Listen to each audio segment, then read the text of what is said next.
going to move to, I hope this is audible enough. Thanks, Linda. I guess after unpacking that, Linda, there are three key themes, as you've indicated: quality, independence, and reporting. The purpose then is to unpack each one of those buckets and make sure that with these upcoming developments, what is the impact it's going to have? Are you, as the audit committee member, starting to get comfortable? And I think the good thing is some of these, the commentary is still out, or rather the discussion and consultative papers are still out, and you've got an opportunity. Like the reporting one is due end of November, so there is still a chance. But most of these issues, as Linda has indicated, are quite controversial globally. And maybe to start with, Bernard has been going around the country on road shows, especially on the reporting side, as the RBA runs a specific project on the audit reporting. I think, Bernard, if you can start, give us a sense of what is coming out of your road shows in looking at the South African landscape. Thank you, Cindy. Is that, can everybody hear?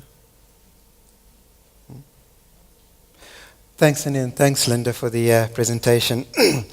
The RBA, obviously, on the one hand, we, as the standard setter, it's important that we ensure that whatever goes into the audit report is technically correct. But on the other hand, we're also a regulator, and our main focus is on the public interest and what would protect the public best. And of course, the audit reporting project was initiated specifically because investors, audit committee members, those charged with governance have been saying that they're no longer interested in the binary audit report. The fact that you give a yes, no, fail, pass answer is not sufficient anymore. They want more information about the audit. So that is actually what initiated the whole project. As an audit regulator, we also participate in international regulatory activities, and there is a forum where we discuss the auditing standards, and the audit report has been a topical issue for quite a few years now. And for the last couple of years, we've also invited investors and audit committee members to our meetings to ask them what their perception is of the audit report, and clearly they are not happy. So the new audit report, it has more information, and the question is whether the information is what audit committee members want, what investors want. There's additional information, but it might not necessarily be the right information. From the road shows that we've had, Cindy, I think what we've discovered is that audit committee members want something different. They're not really too much interested in information around the audit process, because remember, the key audit matters do not relate to issues that have been disclosed in the financial statements necessarily. Those issues are disclosed under matters of emphasis. There's also an other matters paragraph. And there seems to be a lot of confusion between what these key audit matters should be. When it comes back to the exposure draft, it actually refers to the audit process, and the question that audit committee members have is whether that additional information about the audit process is in fact helpful to them. I think what they would find useful is where the auditor uses professional judgment. The auditor rarely challenges the judgment applied by the directors, but if the auditor does disagree with management, they would be interested in that information. But they do not actually understand the technical issues about an audit. So our general view is that the information currently required under key audit matters about the audit process do not seem to be that interesting to the users and the readers of the financial statements. From the auditor side, because we tried to mix our audience to find out exactly whether the opinions would be the same, and we expected them to be different. From the auditor's perspective, it was interesting that clearly auditors are careful. They do not want to disclose too much on the audit, in the audit report about their audit, because there are areas where they apply professional judgment, and if they have to stand up in a court of law to explain how they got to how they applied their professional judgment, it might expose the auditor to risk. So some of the audit firms have already explained to us that they will be taking out, that they'll be getting legal advice on what should go into key audit matters. And of course, our concern is that we do not want auditors to be so careful about the legal implications of the additional information that it loses the objective of disclosing the additional information.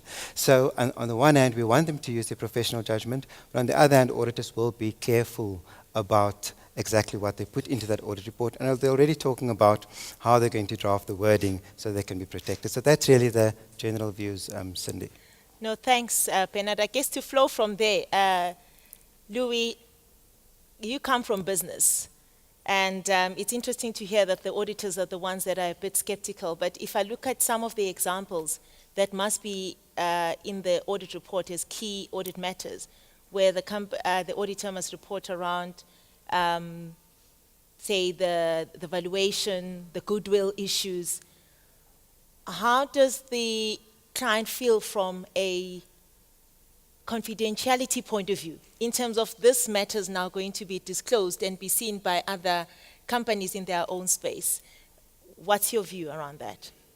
Cindy, I think firstly it's rather intimidating to sit amongst all the professors, and then also to sit with my audit chair of an audit committee right at the top, so I need to be very cautious on what I say. But I think in some of the presentation and what Linda has said, and also Bernard has said, the issue of looking after the investors, looking after stakeholders, looking after public interest, I think sets the bar. That it is not about how do I feel about information, but what will give that comfort and to my investor. And I think taking the point a bit further, Cindy, is that, I know we will touch on issues of IT governance later. I think if we look at the role of electronic e-commerce, integrity of data, how it can be influenced, etc., I think for me is a very good example how the goalposts are moving.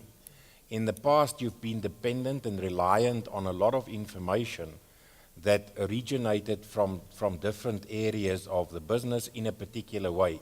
That is not the case anymore, and that's why the emphasis needs to be shifted. So in my opinion, I think one will find many reasons as to why you should be selective in your wording, but I think that the real test is the test of what is in the interest of the investor and what is in the interest of the public, and that should set the standard of the information that needs to be disclosed. And then I think in the manner of combined insurance, all parties, whether it's business, auditors, and management, is going to have more responsibilities in this changing environment. Sure. And the confusion around what is reportable, what will the key audit matters be, as you say, Bernard, that's what you've discovered. And I'm sure this will differ, Linda, from client or from entity to entity. Is there an expectation that, given this confusion, there's going to be better clarity when the report guidelines come up? I guess that's always the difficulty, is what to report. And can you hear me? Is it on? Let me just, I have switched it on. It's better now. And maybe I can just swap it around slightly. And one of my colleagues on the advisory group is from Business Europe, and they represent 1 million companies in Europe. And what he always says is, if the auditor wonders what to report, if you find him in the lift and you say, quickly give me the highlights of what's happened on this audit, what are the issues in this business, those are the types of things that ideally would be reported in key audit matters.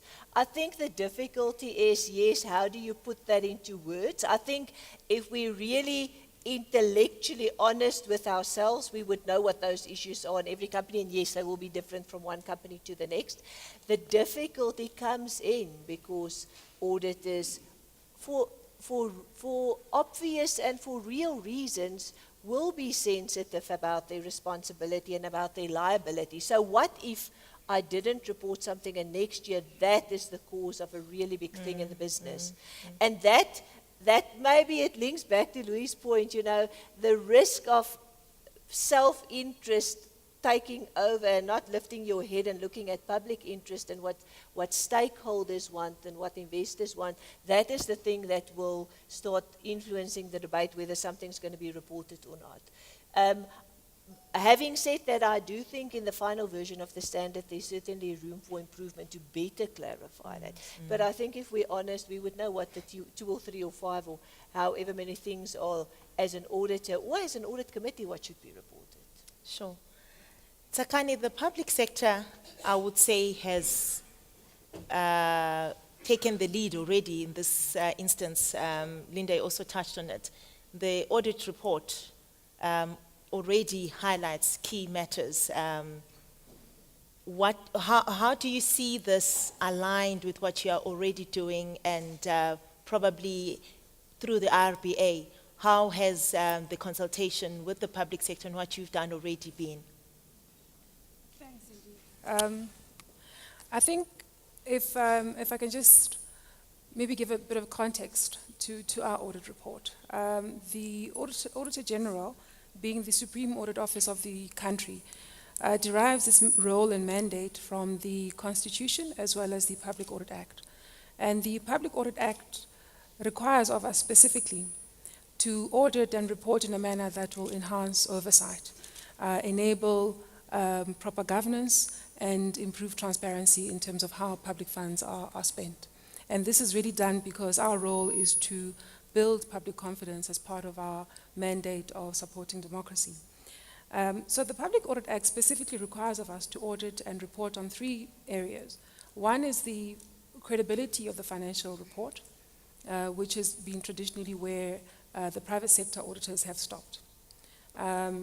Then we look at performance information, which really at the heart of it is an assessment of how that particular auditee has actually spent the public funds. Have they done it in a manner that's consistent with the contract entered into between that entity and citizens? And then the last thing is on compliance. We look at whether or not that entity has complied with key laws and regulations governing the country. Now, those are the three elements that are important to citizens, and we report on those because they are indeed in the public interest. So our audit report, which captures all three elements, starts with the opinion on the quality of the financials presented. This is now the fair presentation, and that's where we give an unmodified opinion if we think those financials are fairly presented. That's what we've all in the public domain coined unqualified audits. We then report on the other two elements, and if an entity or an auditee has got challenges on the quality or credibility of the performance information, they won't get a clean audit. If they have transgressed key laws and regulations, they won't get a clean audit. So if only they get the unqualified assessment in terms of the credibility of the financial information, as well as report reliably on their performance information and comply with key laws and regulations that we look at, then they get what we've termed a clean audit. So our audit report for a long time has long gone beyond the robot that Linda spoke about. It really captures the elements of what is in the public interest. And this obviously has a role for the auditor as well as the audit committee. Central to our work is also the engagements with stakeholders, and Linda spoke about that earlier on. To say that some of the developments internationally about private sector audits is to get auditors to interact much more meaningfully with key stakeholders. Central to our work is our ability to interact with the executive as well as those charged with governance and oversight. So, for example, we'll interact with Parliament, and we'll interact with Cabinet or the members of the executive responsible for that particular auditee. And we do that throughout the audit process, whether it's in the risk assessment process, in the auditing process, but also in the reporting phase. So we are definitely encouraged that the private sector seems to be catching up with the public sector in terms of wanting to report on matters that are in the public interest. We encourage that the auditing profession is wrestling with these issues, wrestling with how do we find the balance between our independence and obviously offering value and supporting auditees through the work that we do.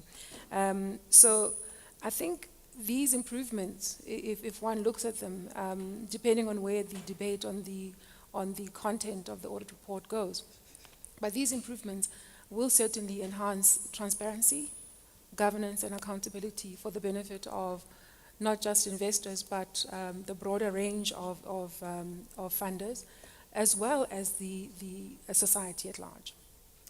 Thanks, Sekani. Prof. Nkuhlu, more from an audit committee member, and also probably from an investor point of view, the expected improvement on the auditor's description of their responsibilities, because one of the requirements is that the auditor must now specifically define their responsibilities. Do you as an audit committee member feel this is going to enhance the quality and even improve the communication for you as the one charged with governance responsibility? Well, no, thank you very much. Thank you very much. May I just also congratulate Nkonki on this initiative. I understand this is the third year for this annual audit committee conference is running. Congratulations. This is an exceptionally good initiative. We need to increase the pool of people who have got the knowledge and skills to serve on audit committees. This is very welcome. We're all concerned about governance in the country. I just want to say that congratulations on ACE as well. Because again, it's going to be very, very important. We have the Institute of Directors, but really there isn't a comprehensive guide for audit committees as this is going to be presented. Coming to the matter that we're discussing, Chair, I think I'm going to be touching on your question as well. But I just want to say that as a preparer, as a member of the audit committee, we welcome steps that are being taken to enhance the value of an audit report, because it's very important to us, it's very important to the users out there. So we welcome that. We welcome also the focus on increasing transparency about what the auditors do and what comes out of that. Of course, regarding what is being proposed as key audit matters, we have got some questions. And really, we hope that this exposure period and the inputs by the various stakeholders are going to possibly deal with some of the concerns. As we all know, when you are a member of the audit committee, you discuss with the auditors the key audit matters. And in our case, towards the end of the year, during the third quarter, we usually just go through the list. We ask the CFO to come up with key matters that require special attention. And we normally, as audit committee, add to those.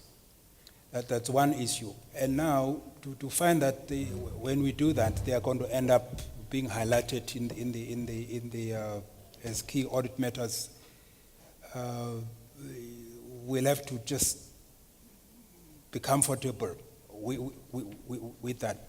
The second issue regarding major matters that we discuss during the year, we bring to the attention of the auditors, but in the end, we conclude that they're not material, and there's no need to refer to them anyway, and to end up finding those now being highlighted as key audit matters. I mean, contingencies, for instance, things whether there's something that needs to be disclosed or not.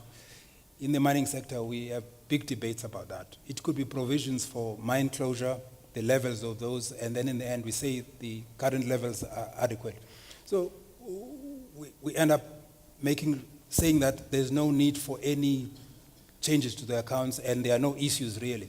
But there are matters like that you debate and come to the conclusion that material.